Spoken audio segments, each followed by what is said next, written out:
Welcome to another episode of West Coast Hot Shots. Today, we will be covering the difference between dispatching yourself and using dispatch services. When I initially started Hot Shot Trucking, I was dispatching myself. The company that I'm currently using to manage my company, do my IFTA, file my taxes, they took on the task of dispatching. They were in the beginning stages of opening their brokering company, and I was a new business. So I felt it would go hand in hand, that it will grow together. Well, the first 3 months, a little bit of rocky road between me not being able to stay fully loaded and my truck breaking down. The first 3 months was not ideal starting out, but as it progressed, the loads got better. The only problems I was having was mechanical issues with that older Dodge truck that I had. But the overall task of dispatching yourself is as follows. First, you have to find a load.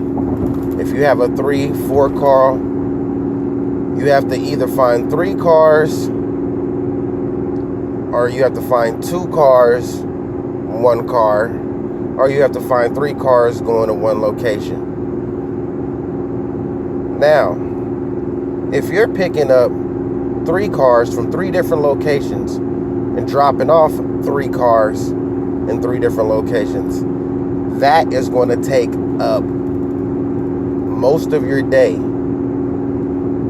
The key is to try to find either 2 pickups, which means you're picking up 2 loads, which add up to 3 cars, or however many your car hauler holds, and then it's 1 drop off, or 2 pickups, 2 drops. When you exceed 2 drops, now you're playing with your hours of service. You have to remember, we only are allowed to drive 11 hours a day. We're allowed to load and unload 3 hours for a total of a 14-hour work shift. While you're in traffic, sitting, stop and go traffic, guess what? Your hours of service is still rolling. So you have to remember that. It's a careful ballet of time that you're playing with. So you have to dance around that ballet of time right. Otherwise, you'll start getting violations, and you don't want to start getting violations on your hours of service. When you dispatch yourself, you have to make sure that when you do dispatch yourself, that the loads that you're booking are all within a minimum of a 5-mile range, a maximum of a 20-mile range, especially on the West Coast. And what I mean is that's between drop-offs. So if you book yourself 2 loads, you don't want them to be more than 20 miles apart for the drop-off. And really, that's cutting it. 20 miles is kind of up there, but hey, sometimes it's like that. So once you dispatch yourself and you drop off the load, you have the signed BOL. Now you have to send the BOL. Some places want just the BOL, which is the bill of lading, showing that you delivered the car, there was no damage. The person that received the car agreed that it was no damage, and they signed a contract stating that the car was delivered in the condition it was picked up in. That's the paper that gets you paid. A lot of brokers, they play games. They'll say, send us the BOL. You'll send the BOL. 2 or 3 days later, they say, oh, you know what? We need the invoice. So just to be proactive, send them both, as well as the dispatch sheet. So, if you're working, which you're going to work 14 hours a day doing hot shot trucking, it's going to be very rare occasions where you could get everything done in 12 hours. So when you're dispatching yourself, you have to dispatch your load, get to the load, pick it up.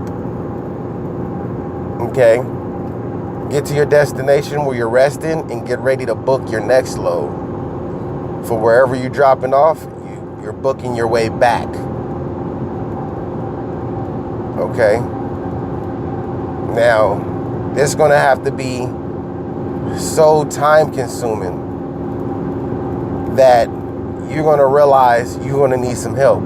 Because to keep track of billing, who's late, who's owing, all the paperwork, trying to book yourself, and trying to be a hotshot trucker, it's going to be overwhelming. Either I encourage you to hire a service that does your billing, or get a dispatcher. Now, with a dispatcher, most of them want 10%, which means they get a 10% commission for every load that they book you based off of what that load costs. So if we getting paid $200 for a car, they get 20. Some dispatcher services for an extra 5%, they'll do the billing for you. So all you do is get your checks in the mail. Dispatch services, you get the good ones. They'll make sure that the car is ready for pickup. They do all the grunt work. They call ahead. If you're dealing with auctions like Manheim or Odessa, they make sure that you have the gate passes in your email. They make sure if you're dropping off at warehouses that there's no line. Some cases they'll be able to make appointments for you. And to me, it's just an overall breath of fresh air having a dispatcher, because that's their sole job, is to keep you loaded. When you finally get a dispatcher that you like, on your downtime, call them and tell them what your expectations are. Tell them what you're expecting out of your business. Communication is the key when you're dealing with a dispatcher, because that is the engine to your company. That's the heart. So take the time out and let them know what type of loads you're willing to take, where you're willing to go, the time frames you like to run, so they can just get an overall feel of you as a driver and cater to your needs. Because that's what a dispatcher job is to do, to cater to your needs, to cater to your wants, to make you comfortable to deliver these loads on time. I personally went on Central Dispatch. They have a classified ads to find my dispatch services. A couple of dispatchers I've been through before I found the one that actually resonates with me.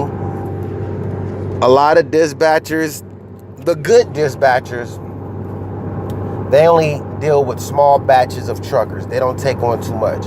Those are the dispatchers that you want, because that means that they can concentrate more on your needs and wants, and they don't feel overwhelmed with a bunch of truckers. Another thing with a dispatcher is when it's time for you to load, and like, let's say it's a few times a load's not even ready, a car's not even ready, but you're on the way to go get it. Now, if you was dispatching yourself, you have to pull over, get on Central Dispatch, hope to God you can find a load before anywhere closes, because it's too late in the day. Now, a dispatcher, all you have to do is say, hey, that load's not ready, and they're back on it. There's been times where it's 4 o'clock. A lot of places close at 5. And my last car didn't come through. And guess what? My dispatcher found one within 15 minutes. So when it comes to dispatching yourself and then using a dispatcher, my personal preference is using a dispatcher. I have a lot of things going on. I'm a very busy person. Not only that, I have other business ventures that I'm working on. So for me to try to wrap my head around doing all this on my own, along with pursuing my other business ventures, it'll just be too overwhelming. Having a dispatcher is a breath of fresh air to me. Normally on the weekends, I'll call and I'll have a conversation, basically telling them what my expectations for the week to come is. I've got to the point to where when businesses call me for my services, I direct them to my dispatcher so they can make the appointment with her to book the load. So that's a perk. Thank you for tuning in to another episode of West Coast Hot Shots.